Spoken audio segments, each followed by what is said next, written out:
All right, so today's an August TBR with kind of a special announcement. It has kind of two goals. One is related to the announcement, which I'll talk about near the end of the video, but also I apparently am just going to finish a bunch of series this month. It wasn't really a goal I had in mind when I was putting my TBR together, but I want to read a bunch of apparently last books in series this month, which is really exciting for me. So we will get into it. So starting off with Ship of Destiny.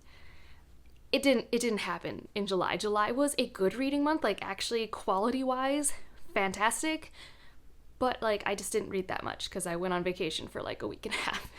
So Ship of Destiny did not happen. I mean, it's a very, very long book, but it's like the epic fantasy book that I'm reading in August. So it's getting my full attention. I'm really pumped for it.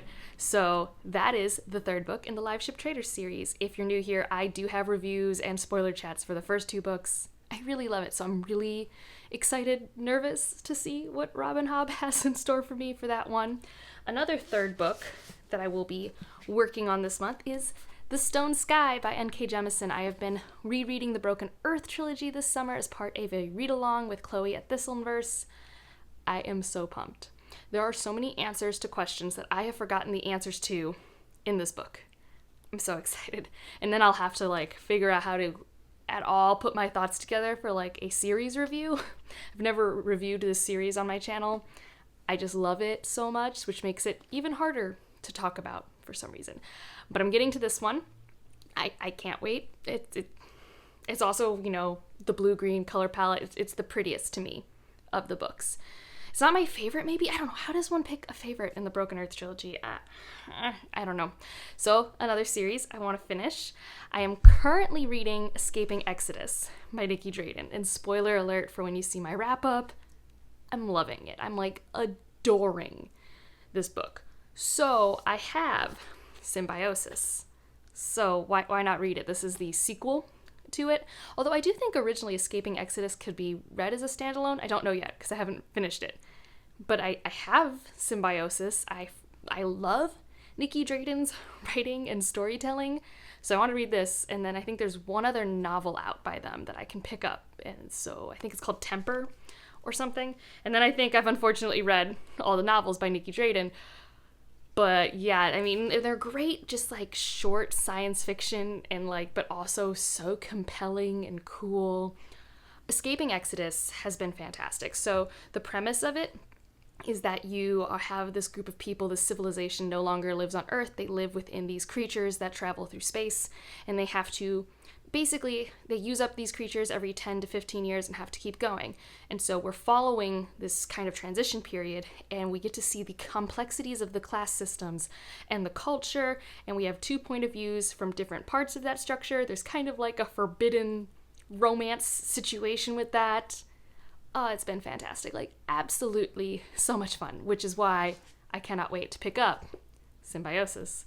And as I say in every video, these covers, guys, are they not stunning? They are. And another series that I would like to finish up, I am rereading right now, We Hunt the Flame. I haven't finished it, but it's a reread. And it's time.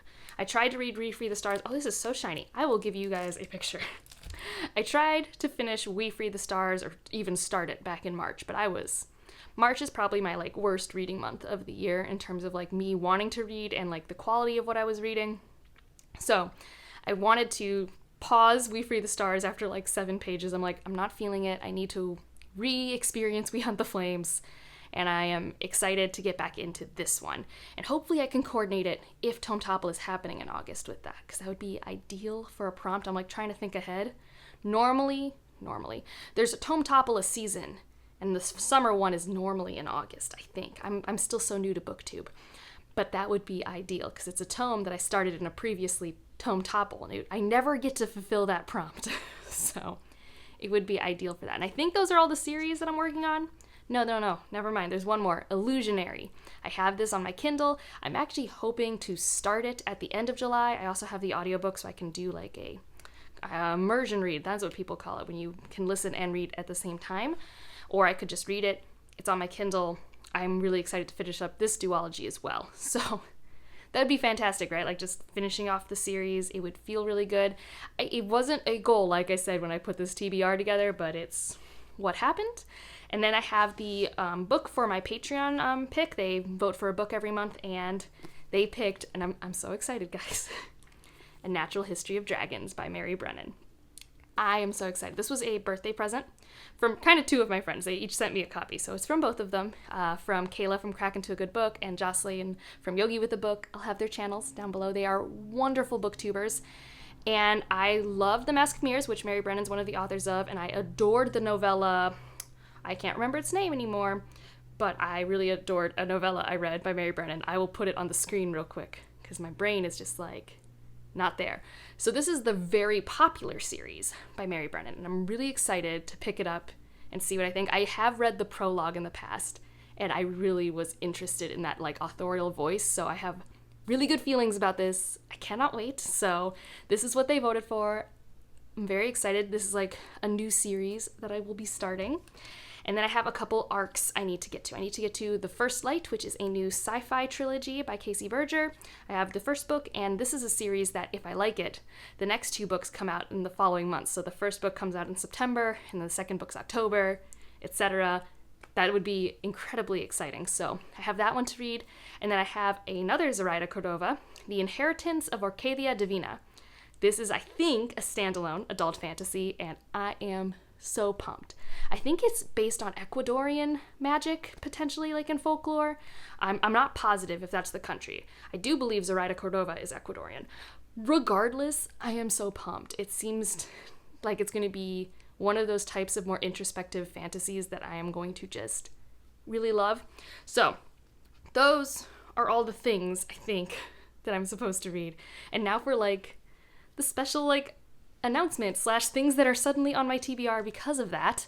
So I'm going to be a host for a panel for the virtual Indie Book Fest. I'm pretty sure that's the name. I will put the thumbnail for the event. You've probably seen it maybe on your page because I had to make the live stream for that. But on August 14th at noon Eastern Standard Time, I will be a host for a panel with 4 indie authors.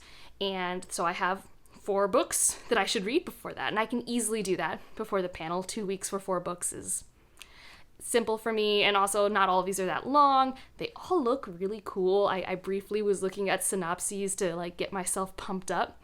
So briefly, we will go through the 4 books that I get to read for this event, and I'm excited. I don't know. I'm nervous, excited. I've never done this before, but like, I don't know. I'm just pumped, especially because these books are just all over the place and could potentially be new favorites, and I never get to dip my toes into indie books enough for my taste. Like, I just don't. So the first one we'll talk about is Crowning Soul. Look at this cover. This cover is stunning. I have no idea what's going to happen, but this cover is gorgeous. And then we have The Boy with Fire. This one, the like marketing tagline had something to do with comparing it to The Poppy War and one other work that I liked. So I'm like cautiously optimistic. This one could be a really good, darker fantasy. We have Once Stolen, and this one I'm really interested in. It's shorter, and it seems to have kind of some creepy vibes, maybe a little bit into sci-fi. I'm not positive, but this one I think's the one I'm like most interested in, but just based off the cover, I'm just like, tell me more. And then we have The Sword in the Street, which this one might have like the friendship dynamics I've been kind of craving in a fantasy adventure lately. I don't know, I've been like kind of on a Xena warrior princess like nostalgia trip at the moment. So I don't know if it will have those vibes, but when I was reading the synopsis, it seemed like there might have been like potential for good friendship moments and like some fun shenanigans to happen. So I don't have good synopses for any of these, but you will receive them as I read them in my weekly updates and everything like that. And you'll get to talk to all of the authors during this live. It's going to be fantastic. I am incredibly excited. And so, yeah, that's the TBR and the announcements. I don't think I have anything else to say. So let me know what you're reading. What are your plans for August? I'm hoping to continue reading in August. I don't know if I'll read more than I do in July, but all these things might not happen. But I'm excited about all of them, and that's probably what counts, right? So if you want to leave an emoji to let me know you're here, leave a dragon for finally picking up A Natural History of Dragons. It's been on my shelf for so long. and like if you liked it. Subscribe if you want to, and I'll see you in the next one. Bye.